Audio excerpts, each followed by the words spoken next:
بسم اللہ الرحمن الرحیم۔ واقعہ نمبر 1 ہے حضرت عیسیٰ علیہ السلام کا معجزہ۔ بیان کیا جاتا ہے کہ بنی اسرائیل میں ایک شخص تھا جس کی بیوی نہایت حسین تھی، جس پر وہ اسرائیلی فریفتہ تھا۔ چنانچہ جب اس عورت کا انتقال ہو گیا تو اسرائیلی کو بڑا قلق ہوا اور ایک مدت تک وہ اس عورت کے قبر پر بیٹھا روتا رہا۔ اتفاقاً حضرت عیسیٰ علیہ السلام کا ادھر سے گزر ہوا تو انہوں نے اس اسرائیلی کو پریشان حال دیکھ کر اس کا سبب معلوم کیا۔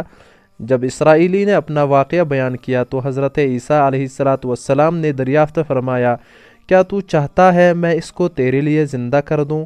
اس نے عرض کیا کہ ہاں حضور، یہی میں چاہتا ہوں۔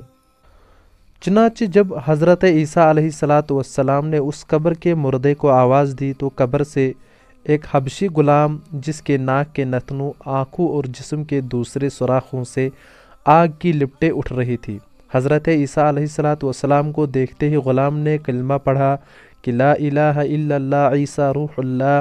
اسرائیلی نے یہ دیکھ کر عرض کیا، حضور مجھ سے غلطی ہو گئی، میری بیوی کی قبر تو دوسری ہے۔ یہ سن کر حضرت عیسیٰ علیہ السلام نے حبشی کو حکم دیا کہ تم اپنی قبر میں واپس ہو جاؤ۔ چنانچہ وہ مردہ ہو کر گر گیا اور اس کی قبر کو مٹی سے چھپا دیا گیا۔ پھر حضرت عیسیٰ علیہ السلام نے اس دوسری قبر کی جانب توجہ فرمائی اور حکم دیا کہ اے صاحب قبر، اللہ کے حکم سے زندہ ہو جا۔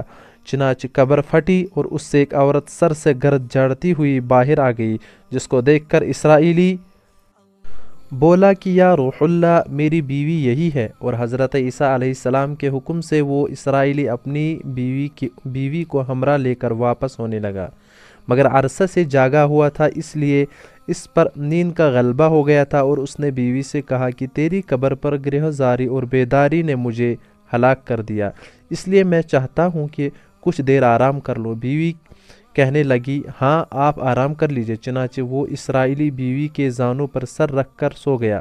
اتنے میں ایک گھوڑے پر سوار ایک شہزادے کا ادھر سے گزر ہوا جو اپنے زمانے کا یکتا ہنسی تھا، جس کو دیکھ کر شہزادی از خود فریفتہ ہو گئی اور اس کا دل قابو میں نہ رہا۔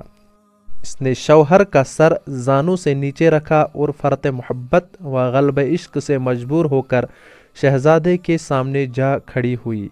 ادھر جیسے ہی شہزادے کی نظر اس پر پڑی، وہ بھی اس کو دیکھ کر اس پر فریفتہ ہو گیا اور عورت کی خواہش پر اس کو اپنے گھوڑے پر بٹھا کر لے گیا۔ چنانچہ اس کے شوہر نے بیدار ہو کر جب اپنی بیوی کو نہ پایا تو نہایت پریشان ہوا اور اس کے ملنے کی تدبیر سوچنے لگا۔ سوچتے سوچتے آخر اس کے نشان قدم پر چل کر اپنے بیوی کی تلاش کر لیا، اور جو شہزادے کے پاس پہنچ چکی تھی۔ اس کو دیکھ کر اسرائیلی نے شہزادے سے عرض کیا، یہ میری بیوی ہے، آپ اس کو چھوڑ دیجئے۔ ابھی شہزادہ کچھ کہنے بھی نہ پایا تھا کہ اس عورت نے کہا، میں تیری بیوی نہیں بلکہ شہزادے کی لونڈی ہوں۔ یہ سن کر شہزادہ اسرائیلی سے کہنے لگا، کیا مجھ سے میری لونڈی کو لینا چاہتا ہے؟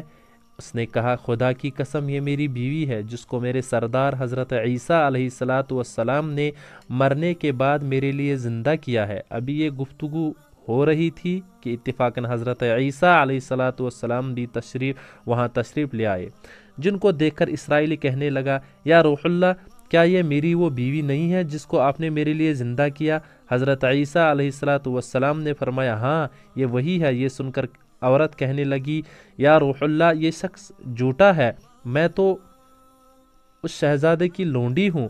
حضرت عیسیٰ علیہ السلام نے فرمایا، کیا تو وہ عورت نہیں ہے جس کو میں نے اللہ کے حکم سے زندہ کیا؟ عورت نے کہا، یا روح اللہ، بخدا میں وہ نہیں ہوں۔ اس کے بعد حضرت عیسیٰ علیہ السلام نے فرمایا، جو جان خدا کے حکم سے میں نے تجھ کو دی اس کو واپس کر دے۔ یہ سنتے ہی وہ عورت پھر مردہ ہو کر گر پڑی، اور حضرت عیسیٰ علیہ السلام فرمانے لگے کہ جو شخص ایسے آدمی کو دیکھنا چاہے جو کافر مرا تھا اور زندہ ہو کر ایمان لایا تو وہ اس حبشی غلام کو دیکھ لے جو پھر ایمان کی حالت میں مرا ہے، اور جو کوئی ایسے شخص کو دیکھنا چاہے جو مومن مرا تھا پھر اللہ نے اس کو زندہ کیا اور وہ کافر ہو کر حالت کفر میں مر گیا تو اس عورت کو دیکھ لے۔ اس واقعے کو دیکھ کر اسرائیلی نے قسم کھائی اب کبھی نکاح نہ کروں گا، اور میدان کی طرف نکل گیا جہاں اللہ کی عبادت میں مصروف رہ کر اسے موت آ گئی۔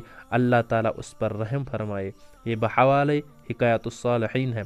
حاصل، نبی اور رسول کے اقرار و انکار کا نتیجہ اس حکایت سے ظاہر ہوتا ہے، اور سبق ملتا ہے کہ کامیابی اپنے نبی کی اطاعت و محبت سے ہی مل سکتی ہے۔